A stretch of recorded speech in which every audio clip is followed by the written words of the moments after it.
बड़े महापुरुषों ने सेवा सुख के लिए अपने सर्वस्व का समर्पण कर दिया। श्री आस्करण जी महाराज नाम के महाभागवत हुए हैं, जो अपने लोग नाम कीर्तन करते हैं श्रृंगार आरती के बाद। हाँ, आस्करण मधुकर जयमल नृप हरिदास जन दासा, ऐसा आता है। तो आस्करण जी के इष्ट श्री राधा मोहन जो थे, इन्होंने विचार किया कि राजकाज में हर क्षण कोई न कोई जब सेवा में बैठते तो राजा, तो आप ये सलाह, ये सेवा। श्री आस्करण जी ने अपनी सेवा को सुरक्षित रखने के लिए, ये नरवरगढ़ के राजा है, राजा को बहुत से कार्य होते हैं, पता नहीं किस समय कौन सी राजकीय व्यवस्था के लिए आवश्यकता पड़ जाए, तो ठाकुर सेवा में एकाग्रता की बहुत आवश्यकता होती है। अगर तन्मयता नहीं तो फिर बिगड़ जाएगा। मनुष्यों में श्रेष्ठ आस्करण जी ये नरवरगढ़ के राजा थे। इनके ठाकुर का नाम राधा मोहन जो था। ये प्रेम पूर्वक उनकी सेवा में कोई विघ्न न हो, इसलिए 10 घड़ी तक का कठोर आदेश दे दिया था। 24 मिनट की एक घड़ी होती है, तो 10 घड़ी कितने हुए? 4 घंटे। 4 घंटे तक कोई भी अगर सूचना देने आया तो दंड प्राप्त करे, वो दंड उसको मिलेगा। 4 घंटे तक सूचना भी नहीं देनी है। जिस समय वो राधा मोहन जी की सेवा में गए तो द्वारपाल खड़े हो जाते थे, कोई भी अंदर प्रवेश नहीं करेगा। किसी भी तरह की कोई विपत्ति आ जाए, आग लग जाए, फिर भी सूचना नहीं देनी है 4 घंटे सेवा में। इसलिए उन्होंने कठोर नियम लगा रखा था, 4 घंटे तक कोई सूचना भी नहीं देगा। और आप मंदिर में राधा मोहन जी को 4 घंटे स्नान कराना, श्रृंगार कराना, आरती करना, फिर आरती करके भोग आदि सब करके फिर दंडवत करना। दंडवत के बाद जब प्रसाद चरणामृत लेकर उठते तब कोई बात हो तो बता सकते हैं। वो भी बात जब श्री जी की चिक डालकर बाहर निकले, उस समय द्वार पर चौकीदार बहुत सावधानी से कोई भीतर न जाने पावे। देखो, महापुरुषों से हमको शिक्षा मिलती कि हम कैसे ठाकुर सेवा करें। ठाकुर जुगल किशोर हमारे, इनकी सेवा हम कैसे करते हैं। आप 4 घंटे एकाग्रचित होकर केवल सेवा में ही डूबे, बड़ा सुख मिलता है। भक्तों के नेत्र अलग होते हैं तो प्रभु उनका रसास्वादन भी अलग ही करवाते हैं। एक बार क्या हुआ, आवश्यक कार्य से नरवरगढ़ में दिल्ली के बादशाह का आगमन हो गया। बादशाह जो सैकड़ों राजाओं के ऊपर होता था, और ये नरवरगढ़ के राजा थे। उसने आज्ञा करी, जाओ आस्करण जी को हमारे सामने जल्दी लिवा करके लाओ। वो आस्करण जी का नियम था, राधा मोहन जी के मंदिर में गए तो सख्त आदेश, कोई सूचना नहीं पहुंचाएगा। सब आस्करण जी के जो रक्षक थे उन्होंने मना कर दिया, नहीं महाराज, ये आपकी सूचना भी नहीं पहुंच सकती, 4 घंटे आ ही नहीं सकते आस्करण जी। उसको बहुत क्रोध आया, बादशाह है वो, मैं आदेश कर रहा हूं, एक छोटे राजा के सेवक हमें जवाब दे रहे। बादशाह ने आज्ञा का उल्लंघन, इससे बड़ा क्रोध हुआ और उसने बड़ी सेना बुलवा ली और सेनापति को आदेश किया कि जाओ बोल दो, नगर का नाश करवाना चाहते हो या हमारी आज्ञा का पालन करना चाहते हो। तुरंत आस्करण को भेजो, अन्यथा पूरी सेना बलात् नगर को नष्ट कर देगी और जबरदस्ती आस्करण को बंदी बना लिया जाएगा। बादशाह का आदेश, देखो परीक्षा होती। जब ये आदेश हुआ, सेनापति आया, निज दूतों से जो अंगरक्षक द्वारपाल, उनसे कहा, सबने कोई उत्तर नहीं दिया। 4 घंटे तक हम अपने राजा को सूचना भी नहीं दे सकते। जो तुम्हें करना हो करो। ये बड़ी बात है। बादशाह का हुक्म, बादशाह के सेनापति का हुक्म, सेवा में विघ्न ना पड़ जाए इसलिए कठोर नियम लिया था। पर सबके हृदय में घबराहट थी कि अब क्या होगा जब बादशाह नाराज हो गया, सेना आ गई, सेनापति आ गए, अब क्या होगा। सेनापति ने बादशाह से कहा कि अब क्या हुक्म है। वहां से मना हो गया है। आपकी आज्ञा का उल्लंघन, हमारी आज्ञा का उल्लंघन, हमारा भय दिखाना सब व्यर्थ चला गया।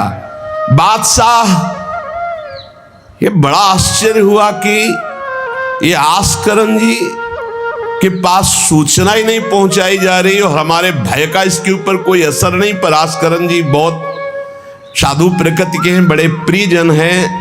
आक्रमण करना तो उचित नहीं, मैं स्वयं जाकर के देखूं क्या बात है। राजा थोड़ा भाव से युक्त हुआ, नहीं तो रजोगुण में फिर ऐसा भाव कहां होता है। पर आस्करन जी की भक्ति का प्रभाव कि उसके ये देखो चल के आखिरकार है क्या। बादशाह स्वयं आया। राजकर्मचारी अब विचार में पड़ गए कि बादशाह को कैसे रोका जा सकता है। सब जितने उनके अंगरक्षक सबको रोक दिया। ये बड़ी बात है। यह है भगवान की आराधना का बल। नहीं, बादशाह को कौन रोक सकता है। एक छोटे राजा ये है, उनके सैनिकों ने, द्वारपालों ने रोक दिया और बादशाह से कहा राज आज्ञा का उल्लंघन हम नहीं कर सकते, नाम सूचना दे सकते हैं और ना किसी और को अंदर जाने दे सकते हैं। किसी और को अंदर नहीं जाने दे तो हम जा सकते हैं। बोले हाँ, आप बादशाह हैं, आप जा सकते हैं, लेकिन आपके साथ कोई नहीं। बादशाह राजी हो गया।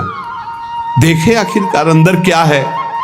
वहां जाके देखा तो आस्करन जी की सेवा हो चुकी थी संपूर्ण। अब वो दंडवत कर रहे थे। आस्करन जी अपने ठाकुर की संपूर्ण सेवा करके दंडवत अपनी पूरी कर रहे थे। अब जैसे 108 दंडवत तो समय लगेगा। आस्करन जी साष्टांग लेट करके दंडवत कर रहे थे। अब को बादशाह जाएगा तो बादशाह कोई साधारण तो है नहीं। उसकी बाजूबंद, उसके सब झनन भनन आवाज तो होती है, पता भी चलता है कि कोई आ गया। मुड़ करके भी नहीं देखा बादशाह की तरफ, बस बार बार साष्टांग दंडवत। खड़ा खड़ा देखता रहा। 108 दंडवत 2-4 हो तो बड़ी देर हो गई। ना बादशाह से बात, ना सलाम, ना कोई, बस वो अपनी साष्टांग दंड। ये होना चाहिए। आप श्रृंगार कर रहे हैं तो श्रृंगार में ही दृष्टि होनी चाहिए। दंडवत कर रहे हैं तो किसी की तरफ नहीं, सिर्फ दंडवत के सामने प्रिया प्रीतम है, हम बार बार दंडवत कर रहे हैं। ये उपासकों की एक एकाग्रता होती है। भला सोचो, बादशाह पास खड़ा है तो ऐसे लेटे लेटे भी तो देख सकते थे, बिल्कुल नहीं देखा। राजा को, बादशाह को बड़ा आवेश आया कि इतनी देर से मैं खड़ा हूं, पहले तो वहीं सब नाना करते रहे, इतनी देर से खड़ा हूं, ना कोई प्रणाम, ना नमस्कार, ना हमारी तरफ देख रहा है, क्या है। तलवार निकाली और साष्टांग दंडवत कर रहे थे तो मारा, एक पैर की एड़ी कट गई। एड़ी कट गई, खून बह रहा है। साष्टांग दंडवत, फिर खड़े, फिर साष्टांग दंडवत, फिर खड़े, फिर साष्टांग दंडवत। बिल्कुल नहीं देख रहे कि एड़ी कट गई। सोचो जरा, ये भक्त की निष्ठा है उपासना की। या तो अगर एक चींटी काटेगी तो थोड़ी देर लौट करके पहले देखेंगे क्या हो रहा है, फिर दंडवत। एड़ी कट गई, लेकिन किसने काटा ना, ये बात देखी। एड़ी कटना कोई साधारण बात समझते हो? तलवार से पूरी एड़ी काट दी, कोई दुख नहीं, रक्तस्राव हो रहा है। अपने नियमानुसार कटी गई एड़ी, ए पे टेढ़ी हूं न भौं करी। ना तो आह निकला, न गुस्साई कि किसने ऐसा कर दिया। करी नित नेम रीति धीरज दिखा, धैर्य पूर्वक 108 दंडवत पूरी की। पूरा जब संपन्न कर लिया, इसके बाद पीछे हटे, चिक गिराई, क्योंकि समझ चुके थे कि ये तलवार चलाने की हमारे ऊपर हिम्मत केवल बादशाह की हो सकती, दूसरे की नहीं। कोई साधारण राजा नहीं, महाभागवत और महाबली है। इसलिए हमारे ठाकुर का सुखपूर्वक अपशयन हो। चिक डाली। आस्करण जी ने जब चिक डालकर पीछे मुड़कर देखा तो बादशाह तो शिष्टाचार के अनुसार जोहार किया। राजा की भगवत सेवा, नियम निष्ठा ये देखकर बादशाह बहुत प्रसन्न हुआ और कहा, मैंने आज देखा ईश्वर के प्रेम की सच्चाई को। तुम्हारे में थोड़ा भी बनावटीपना नहीं, थोड़ी भी शिथिलता नहीं, तुम अपनी निष्ठा के धैर्यवान वीर हो। बादशाह ने आस्करण जी से भगवत प्रेम संबंधी कुछ चर्चाएं की और विचार अपने प्रकट किए कि आज मैं बहुत खुश और सौभाग्यशाली हूं कि तुम्हारे जैसा राजा मेरा जन है। बड़ा हृदय रस में डूब गया बादशाह का। यह है देखो सच्चाई भक्ति की। नहीं बादशाह के हुक्म को टाल देना, सेनापति की आज्ञा का उल्लंघन कर देना, बादशाह आया है साष्टांग दंडवत, कोई उसका आदर ना करना, ये सब भारी अपराधों में आता है। नहीं, बादशाह आया और फिर दंडवत हो सके नहीं, पहले उससे बातचीत होगी, बाद में दंडवत होगी। नहीं, अपनी निष्ठा के आगे नहीं। एड़ी काट दी गई फिर भी नहीं रुके। अब आस्करण जी सदैव अपने भगवत निष्ठा, भगवत सेवा में मगन रहते। राजा बहुत प्रसन्न होकर के कहा कि अब जिस कार्य के लिए हम आए थे अब उस कार्य की जरूरत नहीं है। और अपनी जेब से अपनी रुमाल निकालकर अपने हाथों से उनके चरणों की एड़ी में बांधा और कहा, तुरंत चलिए राजवैद्य के द्वारा इसे, और आज से हमारी तरफ से आपके ठाकुर की सेवा सुख संविधान चलेंगे। हम विशेष विशेष प्रकार के आपकी ठाकुर सेवा में सहयोग करें। आस्करण जी ने कहा, भगवत कृपा है, सब भगवत कृपा है, सेवा यथार्थ रूप से चल रही है। एक बार राजा आस्करण जी के शरीर में बहुत जोर का बुखार आ गया। ऐसा बुखार कि न उठने की हिम्मत, न शरीर की शुद्धि, और नियम की निष्ठा थी ही। अब भारी कष्ट, एक तो शरीर उठने लायक नहीं, भारी बुखार, और दूसरा सेवा। अब वो इस बात के चिंतित थे कि सेवा कैसे होगी। तो ठाकुर जी ने स्वप्न में अपने किसी निजजन पंडा से कहा, इनको किसी औषधि की जरूरत नहीं, मेरा चरणामृत पिला दो, स्वस्थ हो जाएंगे, सेवा में आ जाएंगे। वो गए और उनका ठाकुर जी ने स्वप्न में आकर के कहा है कि आप ठाकुर जी का चरणामृत पी लीजिए, आप स्वस्थ हो जाएंगे। वैसे तो चरणामृत रोज ही लेते थे, सेवा में जाने के पहले ठाकुर जी का चरणामृत जो पूर्व का था पिया, तत्काल सब खत्म हो। सेवा में बहुत बड़ी सामर्थ्य है, निष्ठा में बहुत बड़ी सामर्थ्य है ठाकुर जी के चरणामृत में। विश्वास करो, जो रोज चरणामृत पीता है उसका पुनर्जन्म नहीं होगा। बड़ा से बड़ा रोग आएगा लेकिन उसको पीड़ा नहीं पहुंचा पाएगा, अकाल मृत्यु नहीं होगी। तो स्वप्न में ठाकुर जी ने कहा, चरणामृत दे दो, सब सामर्थ्य आ जाएगी।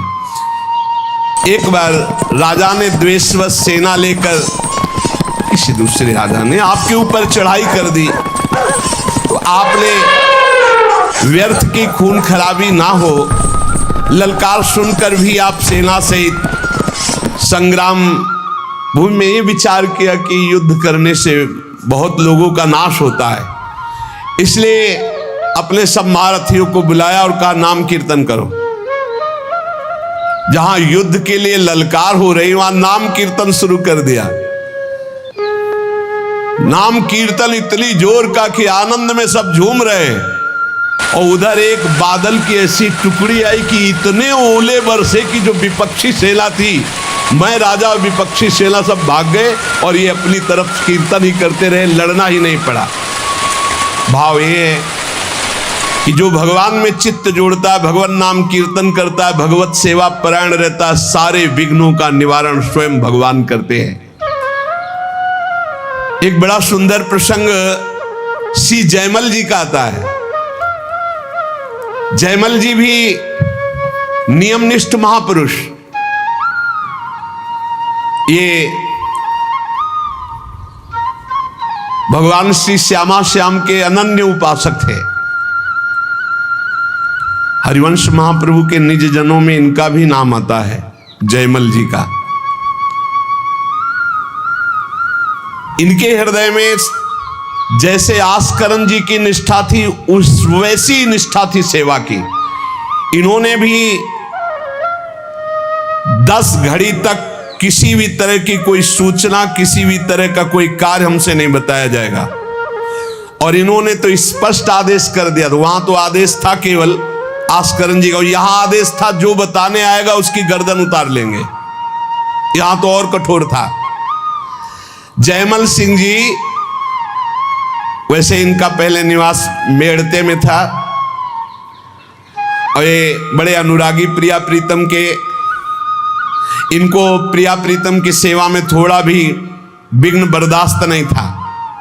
ये नियम निष्ठा कि मंदिर में कोई भी जब सेवा में जयमल जी हो आ नहीं सकता, आ गया तो उसकी गर्दन बचेगी नहीं। ये कठोर नियम लगा दिया था निर्विघ्न सेवा के लिए। सेवा में बहुत बल है प्यारे, सेवा में बहुत बल है। जयमल जी ये नियम लगा लिए थे कि अगर सेवा के समय कोई भी समाचार देने आएगा तो उसे मार डाला जाएगा। इतना कड़ा शासन। और ये बात प्रसिद्ध हो गई थी कि 4 घंटे जयमल जी निकलेंगे नहीं मंदिर से। तो जयमल जी का एक मंडोर का जो राजा था वो भाई लगता था, उसने विचार किया कि बहुत अच्छा 4 घंटे का समय है, जयमल जी के पास सूचना कोई दे नहीं सकता और इस समय आक्रमण किया जाए तो पूरे नगर को कब्जे में कर 4 घंटे का युद्ध, और वो निकलेंगे नहीं और कोई सूचना देने जाएगा तो मार डाला जाएगा। बहुत बढ़िया अवसर है कि पूरे नगर को अपने कब्जे में कर लिया जाए। भारी सेना चारों तरफ से पूरे नगर को घेर लिया गया। अब ये जब सैनिकों से पता चला तो हाहाकार मच गया कि बिना राजा के आदेश के युद्ध कैसे छेड़ दिया जाए। चारों तरफ से शत्रु पक्ष सैनिकों ने घेर लिया है। सबने विचार किया कि आज्ञा हो जाए तो अभी युद्ध हो जाए, पर आज्ञा लेने कौन जाए? जो जाएगा वो मार डाला जाएगा। जयमल जी का आदेश है। अब जयमल जी की माता जी को तैयार किया गया कि आप जाओगी तो आप पर वो प्रहार नहीं करेंगे और आपकी बात सुन लेंगे। माता जी भी डरती हुई गई, क्योंकि आज्ञा थी कोई नहीं आएगा, अगर जो भी आएगा उसकी गर्दन उतार दी जाएगी, मार डाला जाएगा। माता जी को इसीलिए भेजा गया कि बस आप केवल सूचना दे दो और वो आज्ञा दे दे, संभाल तो सब यहां लेंगे, आज्ञा दे दे। वो गई, जयमल जी ठाकुर जी की श्रृंगार में थे, पीछे से कहा, बेटा शत्रु पक्ष ने पूरे नगर को घेर रखा है, तुम्हारी क्या आज्ञा है? उन्होंने उत्तर दिया, भगवान सब भली करेंगे और आप जाओ। दूसरा शब्द नहीं, भगवान सब भली करेंगे और इशारा किया। अगर दूसरा होता तो प्रण पूरा करते, लेकिन मां है इसलिए इशारा किया, वापस चली जाओ। मुड़ के नहीं देखा, बस एक शब्द का, भगवान सब भली करेंगे। ये नहीं कहा कि युद्ध प्रारंभ कर दो, मैं सेवा करके आऊंगा, ऐसा कुछ नहीं। भगवान सब भली करेंगे और इशारा किया कि आप वापस चली जाओ। ज्यों के त्यों सेवा में लगे रहे। भगवान ने देखा कि ये तो बिल्कुल बेपरवाह है, और सैनिक चारों तरफ से घेर लिए हैं राज्य को। तो स्वयं प्रभु घोड़े पर सवार हुए जयमल जी के। अब उनको कुछ कहने की जरूरत थोड़ी है। राजा का जो शाही घोड़ा था, उस घोड़े को तैयार करके उस पर विराजमान होकर के अकेले शत्रु पक्ष को परास्त किया। अकेले सबको मूर्छित करके मारा, एक को भी नहीं। और आप घोड़े को घुड़सवाल में बांधकर अंतर ध्यान हो गए। सैनिक देख रहे हैं जो सुरक्षा में है कि कोई आक्रमण नहीं हो रहा, सब शांति है। नजदीक गए तो सब मूर्छित पड़े। उनका जय हो, हमारे महाराज की जय हो गई, शत्रु पक्ष तो मारा गया। पूरी की पूरी सेना मूर्छित। जयमल जी सेवा समाप्त की, संपन्न की श्री जी की, और बड़े आवेश में सीधे गए जहां उनका घोड़ा विराजमान रहता था घुड़सार में। तो घोड़े को देखा तो पसीने से लथपथ और हाँफ रहा था। ऐसा कैसे हो सकता है? घोड़े की सवारी इतनी तीव्र गति से किसने की? इतना हाँफ रहा, पसीना पसीना हो रहा है। तो जो घोड़ा तैयार करते थे वो साथ में थे जयमल जी के। उन्होंने कहा कि प्रभु, घोड़े को तो ले जाते हुए कहीं किसी ने नहीं देखा, पर घोड़े की हालत तो ऐसी जैसे बहुत दौड़ाया गया हो, बहुत मेहनत की गई हो। तो उनका कहा ठीक है, चलो, इस समय विचार करने का विषय नहीं, दूसरे घोड़े को लो, राजाओं के पास कई घोड़े और सैनिक सजाओ, वहां चलो। तो उनका प्रभु वहां जाओ, वहां तो सब मारे गए हैं। किसने मारा? वहां जाकर देखा तो सब सेना घायल और मूर्छित पड़ी थी, जान से कोई एक भी नहीं मरा था। और जो राजा वो भी घायल। जयमल जी नजदीक गए, देखा तो कि ये मेरा वो भाई ही है, मेरा शत्रु बनकर के आया है। तो वो रो के कह रहा था, भाई मुझे नहीं पता था कि तेरा सांवला सिपाही एक ही इतना बलवान है। मैं कभी युद्ध में नहीं आता, मैंने कभी तुम्हारे उस वीर को नहीं देखा। वो सांवला सिपाही कौन था जिसने अकेले मेरी सारी सेना को मूर्छित कर दिया और मुझे बाण से तो घायल किया और नेत्रों से ज्यादा घायल कर दिया। एक बार तुम दिखा दो अपने उस सांवले सिपाही को, मेरा हृदय तड़प रहा है उसके लिए। उसकी वो सुंदर चितवन, उसकी मुस्कान ने मेरा मन हरण कर लिया। शत्रु पक्ष के ये है ही ऐसे, बैरी भी जिनको प्यार करे वो प्रभु का रूप है। ये बैरी राजा क्या कह रहे, बाणों से तो घायल ही कर दिया, नेत्रों से भी घायल कर दिया। एक बार उसको दिखा दो जो आपका सिपाही है, सांवला सिपाही। श्री जयमल जी ने प्रेम विभोर होकर कहा, तुमने देखा,